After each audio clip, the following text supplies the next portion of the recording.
બનાસકાંઠા પ્રભારી તથા કેબિનેટ મંત્રી શ્રી બલવંતસિંહ રાજપૂતના અધ્યક્ષસ્થાને yoga for one earth one હેલ્થની થીમ સાથે પાલનપુર ખાતેથી 11મા આંતરરાષ્ટ્રીય યોગ દિવસની જિલ્લા કક્ષાની ભવ્ય ઉજવણી કરાઈ હતી।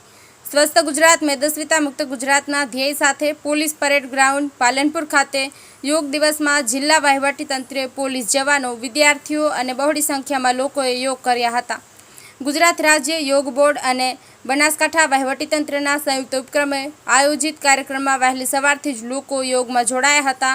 યોગ દિવસની ઉજવણીમાં મંત્રી શ્રી બલવંતસિંહ રાજપૂતે જણાવ્યું હતું કે વડાપ્રધાન શ્રી નરેન્દ્રભાઈ મોદીના અથાગ પ્રયાસોથી 2014માં સંયુક્ત રાષ્ટ્રસંઘ દ્વારા 21મી જૂનને આંતરરાષ્ટ્રીય યોગ દિવસ તરીકે જાહેર કરવામાં આવ્યો છે અને ત્યારથી જ યોગ વિશ્વભરના કરોડો લોકોની દૈનિક જીવનશૈલીનો હિસ્સો બની ગયો છે।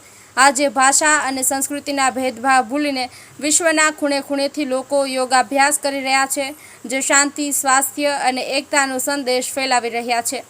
યોગ એક એવી વૈશ્વિક ભાષા બની ગયો છે જે કોઈ સીમાઓ જાણતી નથી અને દરેકને એકતાના તાંતણે બાંધી દે છે।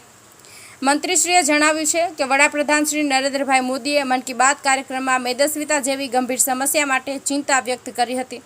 તેને ધ્યાને રાખીને આપણા દૂરંદેશી મુખ્યમંત્રી શ્રી ભૂપેન્દ્રભાઈ પટેલે વિધાનસભા સત્રમાં આ વર્ષને સ્વસ્થ ગુજરાત મેદસ્વીતા મુક્ત ગુજરાત તરીકે ઘોષિત કર્યું છે। આ સંકલ્પને સાકાર કરવા ગુજરાત રાજ્ય યોગ બોર્ડ દ્વારા સ્વસ્થ ગુજરાત મેદસ્વીતા મુક્ત ગુજરાતના સ્લોગન સાથે સમગ્ર ગુજરાતમાં હજારોની સંખ્યામાં યોગ શિબિરનું આયોજન કરાયું છે। મંત્રીશ્રીએ જણાવ્યું કે યોગ એ ફક્ત શારીરિક વ્યાયામ નથી, તે જીવન જીવવાની એક કળા છે, એક વિજ્ઞાન છે જે આપણને શારીરિક, માનસિક અને આધ્યાત્મિક સ્તરે જોડે છે।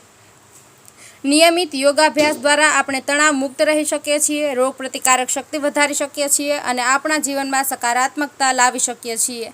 યોગ આપણને આત્મશિસ્ત, સંયમ અને આત્મજાગૃતિ શીખવે છે, જે આપણને આપણા શ્વાસ સાથે જોડાઈને વર્તમાન ક્ષણમાં જીવવાની કલા શીખવે છે, જે મનની શાંતિ અને એકાગ્રતા માટે અનિવાર્ય છે। 21મી જૂન એટલે યોગા દિવસ। આજે સમગ્ર વિશ્વએ યોગા દિવસ તરીકે જાહેરાત કરી છે।